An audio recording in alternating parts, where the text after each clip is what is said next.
All right, man. So it's just like we're just having a conversation, and so try not to be so like, all stiff about it. All right. So your first and last name and spell it out. Alex Perez, AlexPerez. And age. 48. And born and raised in Rockford. Born and raised in Rockford, Illinois. Okay, cool. Swedish American Hospital. Me too. So was I. Weren't you? Or you were raised? Or you were born in the other one? Memorial. Yeah. Rockford more? Yeah. What side? Yeah. Man, so we're just gonna kind of get into it, bro. Like, so the movie's just is about breaking, and we're just really trying to focus on just Rockford, And breaking is global. Like me, I'm active. I DJ a lot of battles, so I'm all over, and I meet people from all over, like really all over the world. I've met a lot of people through breaking, but we want to tell the story about it here, So, what are your like earliest? Well, let me stop that. What got you into breaking? My cousin Geb from Chicago came down, and he was with a crew called the Floor Masters out there in Chicago, Illinois. And I was learning it, just by watching it on TV. Nobody here in Rockford really knew anything about it because it was new to all of us. Not that I know of anybody practicing, but later on down the years, that year when he came down to visit. What year was that? That was 1982. 1982. We were both 11 years old, but he was already learning out there, little bit techniques and stuff like that. And he'd come down every time he'd come visit us here in Rockford. He would show us, things. So actually, he's the one that taught me some stuff. So the basic footwork and the flipping the feet when turning around and all that. And then I started getting more advanced by myself. Mm-hmm. Started practicing more and getting harder because he was already doing this thing out there in Chicago. I didn't know that he had a cousin here. The guys that he was performing with, Mauricio, his best friend was out there, and they were breaking buddies. Well, his cousin was my best friend here in Rockford, Tony Garcia. I didn't know they were cousins, so my cousin was his best friend's cousin over there. And oh, okay, wow, yeah. So we outside each other, hey, what's up? We were all like, whoa, what's going on? Yeah. But those years were getting pretty heavy because everybody started getting into it. So why? So like. You got into it because you kind of knew somebody. My cousin. Yeah. That's what I'm saying. Like you had like a connection. Uh-huh. So how did like everybody else start getting involved? Well, they started coming by the house. My friends that I was hanging around with, and I was showing them what I was learning, and doing stuff in practice. So everybody started getting more involved.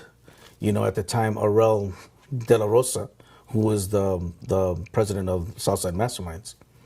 At the time, we were all hanging out together. They would come by the house, the crib, right down the south side, and we'd all just practice and stuff like that. We tried to get a crew together, but didn't work out because everybody wanted a different name and this and that, back then. So we ended up just going our own way.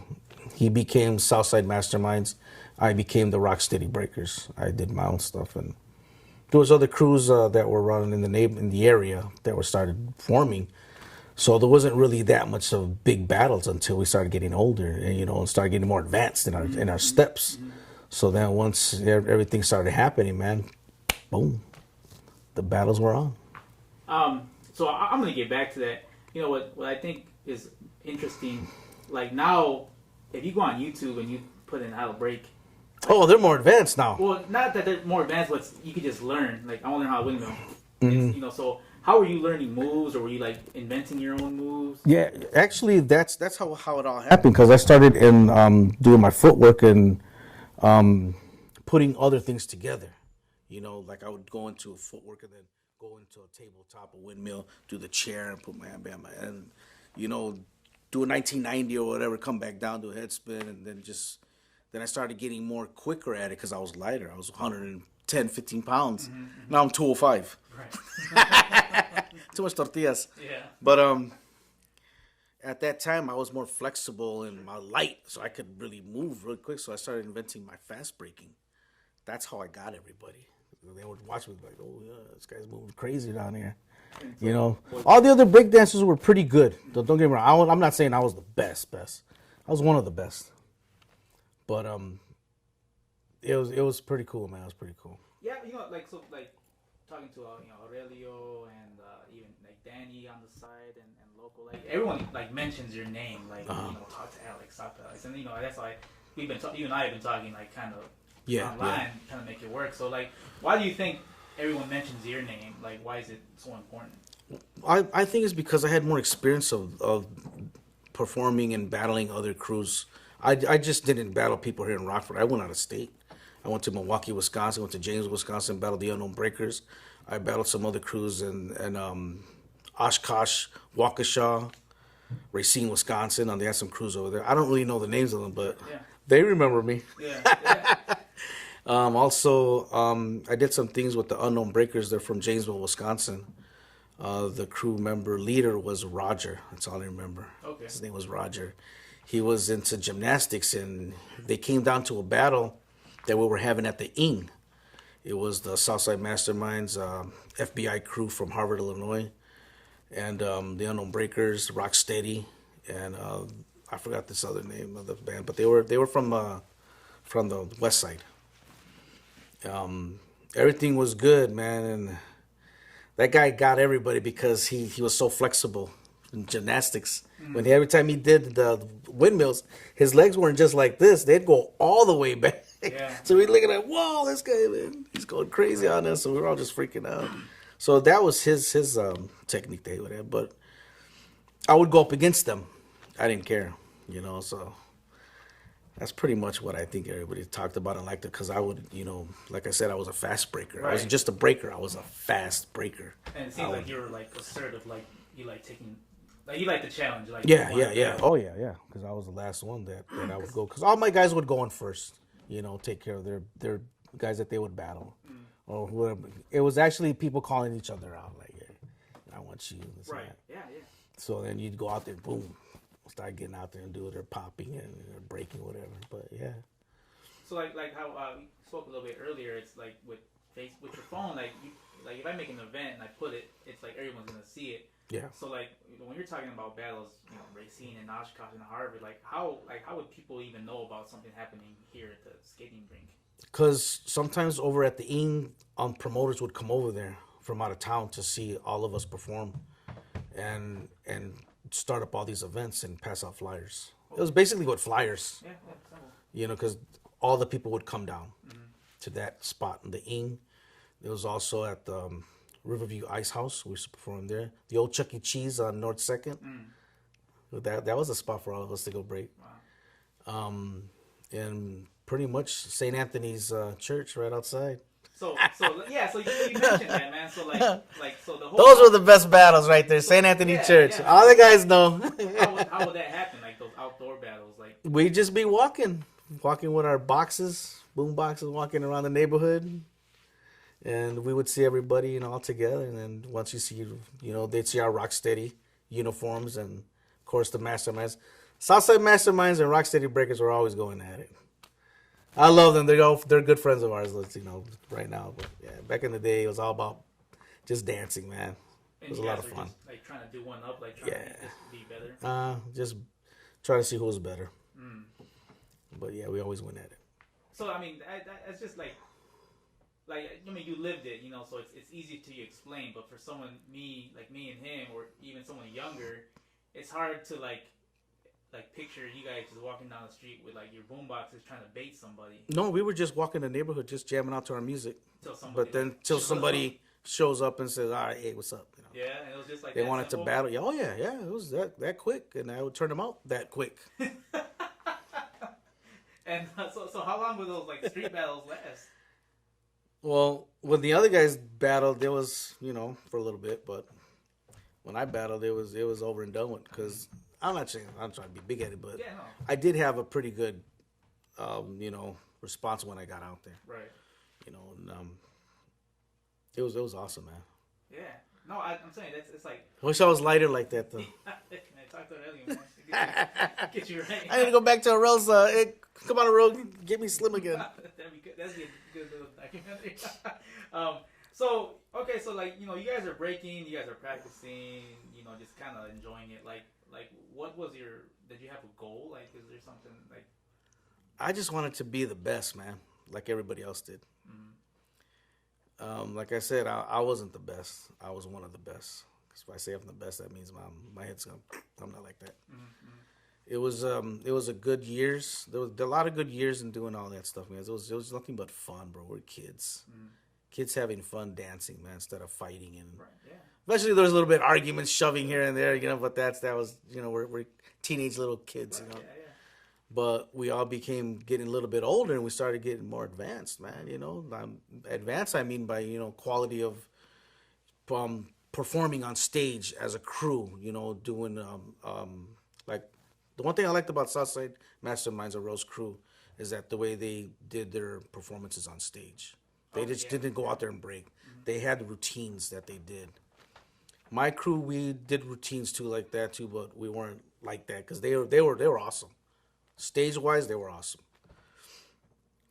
Battling, we were a battling crew. Okay, That's so we'd go out there not to just look good and flip around and we get you on the dance floor and then pop blocking whatever 3Ds. I still know it. But yeah, no. It's pretty cool, man. I miss it. I had a lot of fun doing all that stuff. So where, like, at what point did you kind of, like, start putting that, like, in the back? I became a teen parent, man. Okay. At the age of 15, so I had no choice but to go to work and take care of other things, My responsibilities were totally different from what I was trying to do as a breaker. Sure. And you're not the only one, man. Like, we talk to other people who, like, you kind of put it on the side and you're like, hey, I'm going to come back to it, but, just, you got to work and just life happens, so did you ever think, like, maybe I'm going to, like, put it on pause and go back to that? Yeah, I did, because at the time I started learning the accordion, Tejano music. I started playing Tejano music and because my dad played it, the accordion, and nobody knew that I played the box, I'd go away and hide in my room and start practicing the accordion, so I wanted to make a band, with my talent like that, because I didn't know I had it. It was a hidden talent. Right. Another hidden talent I had. Sure. But then, things happened. Met a girl and had a baby. Mm-hmm. And all that went... Yeah. Had to be a grown-up now, Got to start growing up and taking care of business, So does that happen?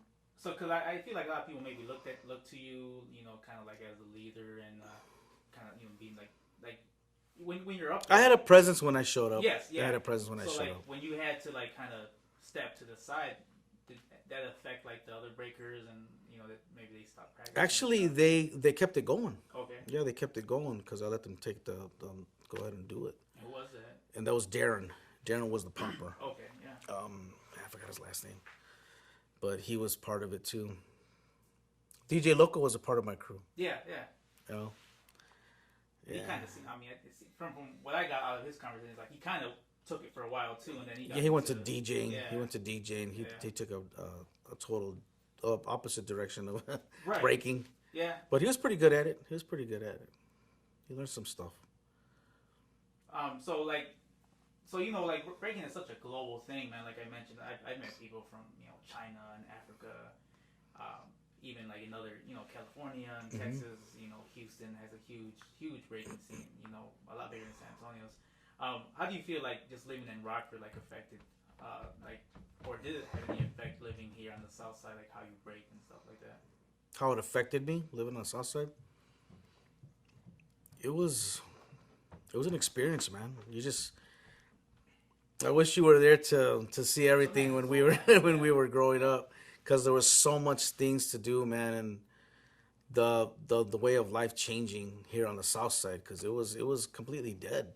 It wasn't dead as in sense of nothing to do around here. Mm-hmm. When breakdancing came out, there's so many clubs opening, things happening, people battling, crews showing up out of the blue. Boom, who are these guys? So like it seems like breaking kind of like helped it helped out the neighborhood. I'll tell you that. Really? Yeah, it helped out the neighborhood.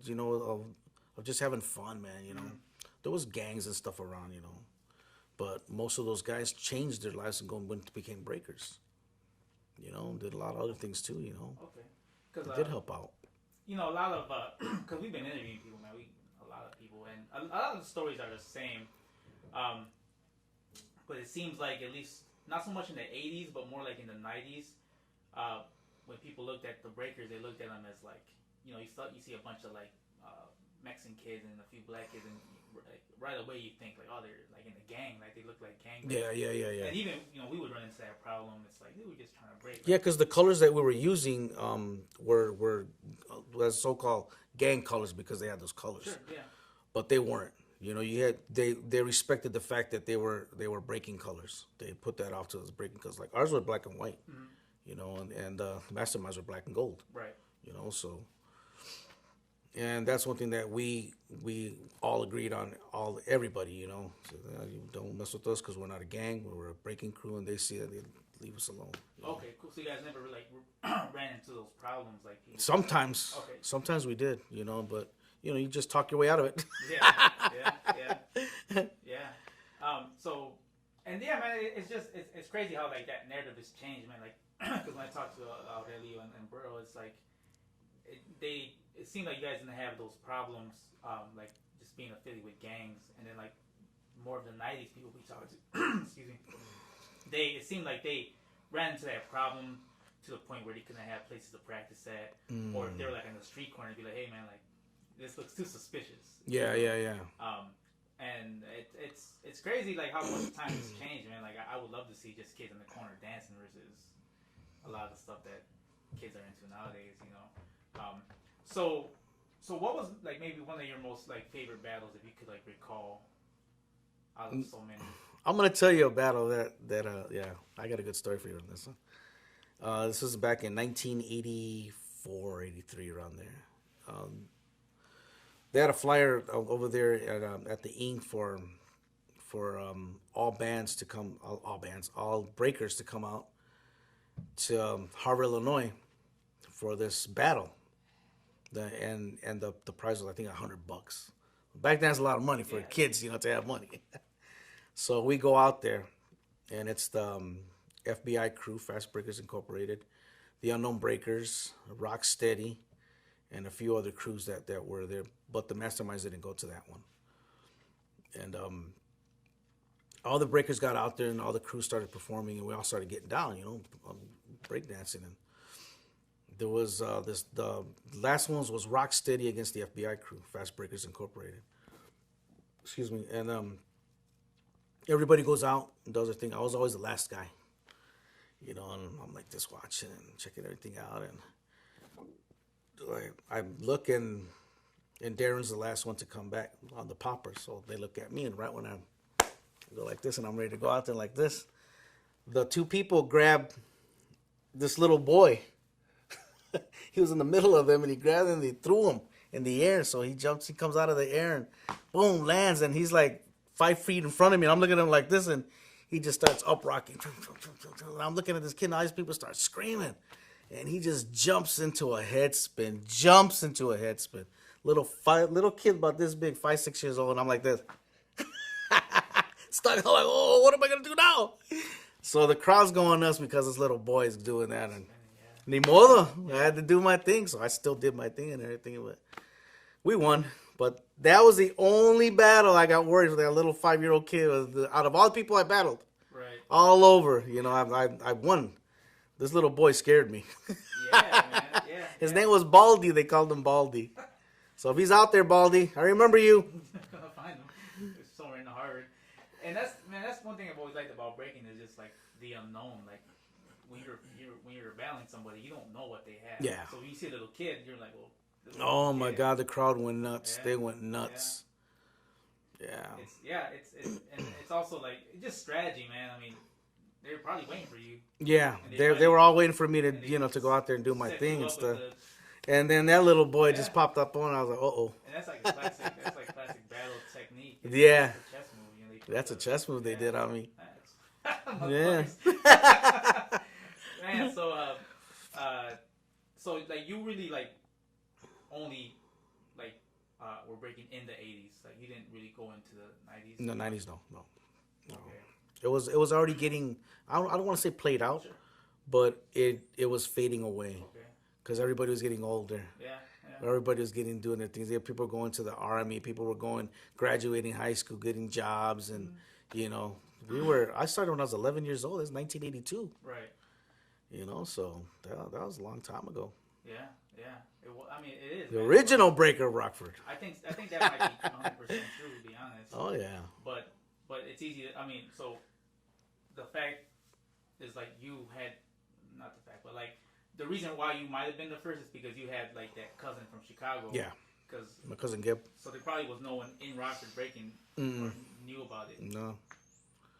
Nope, not at all. Yeah, yeah, and that's what I'm saying. It could support that fact that you probably are the first person, because Beat Street and Breaking, those movies didn't even come out until '86. Because a lot of people started breaking after they saw Beat Street and Wild Style, but those movies didn't come out. Breakdancing came out in New York. It was back in like the early not the late 70s. Yeah. 78, 79 around there. That's what people don't understand. Right. It just didn't come out in 85, 86 with Beat Street and that came. No, that's been everyone, around for years. That's when everyone jumped on board. Is what I'm saying. So you were you were ahead of the curve because you had your cousin. But like a lot of other people we've spoken to, they're like, "Well, I started breaking after I saw Beat Street, or I saw Breaking or Flashdance, but you already kind of had that cousin, man. So I mean, it's. I think it's safe to say you're probably the first breaker. You know, I think I was. Yeah.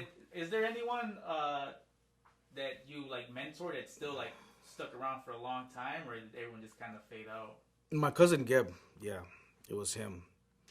When I got to meet these two brothers over here in Rockford, I was performing we were battling in Lovin's Lake, and it was me, my brother Lee, my little brother Marty.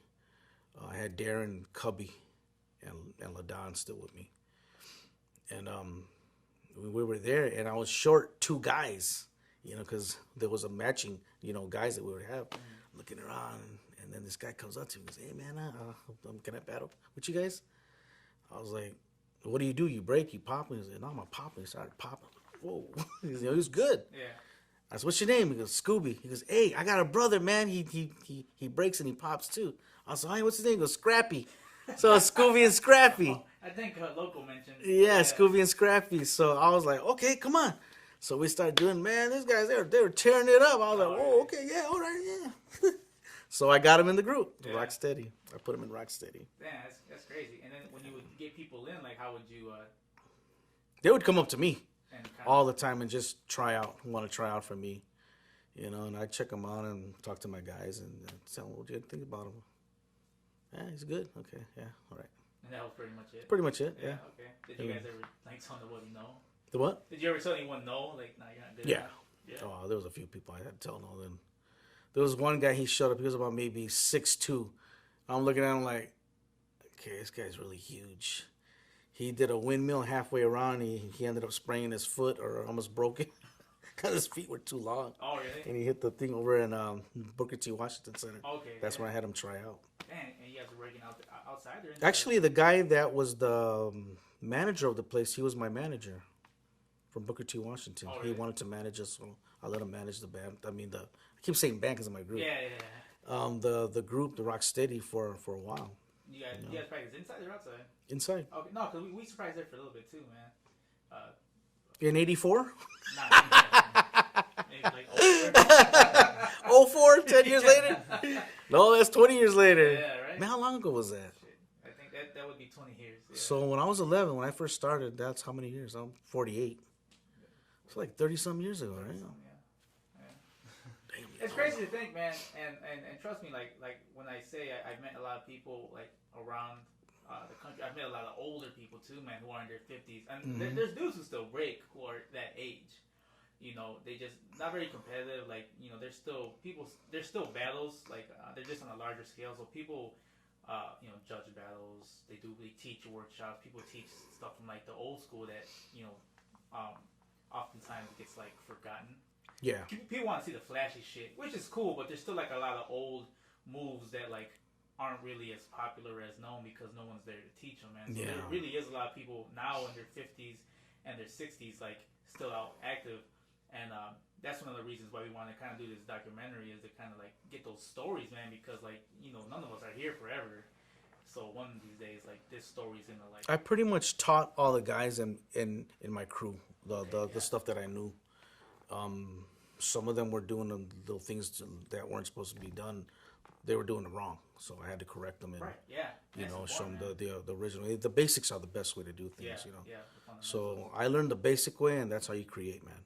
And so, like, how did you even like learn the names of moves, or did you make up names, or? My cousin would come down and tell me the names of them. This Yeah. is this is that, this is the crab, this is the the penny, the chair, that the chair. Right. Then I would do one on my back. Handcuffs. Yeah. And the two tabletops. Yeah. A lot of footwork and Right. I mean, because at least like when I started, I didn't know the names of anything. I just would like do. I just knew what a 6-step was. Like I didn't know everything else had names until like I started learning. There was a move that Aurel used to do back in the day, man. I thought it was dangerous. I even told him, man, that's dangerous what you're doing. I told him, because I would, he was a good friend of mine. Even though we were rivals of breakdance, he's a good friend of mine, Right, sure. Very good friend of mine. Now I'm dating his, I'm engaged to his cousin. Even better friends now. But it was called a suicide. Okay, yeah. And every time he did it, man, he made me nervous because he would do it on the concrete too. Yeah. He didn't give a crap. He'd just go out there and start breaking. Boy, if you did something on him, then he didn't. It was kind of hard what you did. He'd do that, and he'd be like, "Damn." What would he do? He would go into like he would hip hop first, up rock. Back then we called it up rock. Yeah. It's up rocking, footwork, and then he would just stop, and then he'd flip his whole body around and land like with his foot like this and like that. I don't know how the hell he did it, but hey, he did it. Yeah, and just land on his back like that. He landed on his feet. Oh, He'd legit? flip. He would flip like that and then land like that. Oh, really? And yeah, in the same spot, like just one spot, but lower down. I don't know how the hell he did that. That was a suicide, it was called. I'd pay money to see him do that today. He probably, because he's in good shape. Yeah. Not like my fat ass. Oh, man, that's funny, dude. That's crazy. So what's like one of like a thing that you might just miss from back in those days? Man, if I could just do it all over again. Yeah. Just do it all over again, bro. Seeing everybody's faces when we were all kids, man. It was so much fun. To see all the things that were happening on the south side, the way it was. A lot of house parties and DJs. Mm-hmm. All the DJs were coming around, the house music and the breaking music. Right. It was awesome, man. Yeah. You guys missed out. No, I really feel like I did. So I cut like the last tail of that, but like when I hear like the stories you guys are saying, it's like, dang, it really was like this huge. It was thing. awesome, man. Yeah, it was awesome. Yeah. What would you like say to anyone who's like starting to break right now? Just keep going, man. Don't let nobody, There's always gonna be trash talking. Just let it go through one ear and let it go out the other. Sure. The trash talking is on the floor. Right.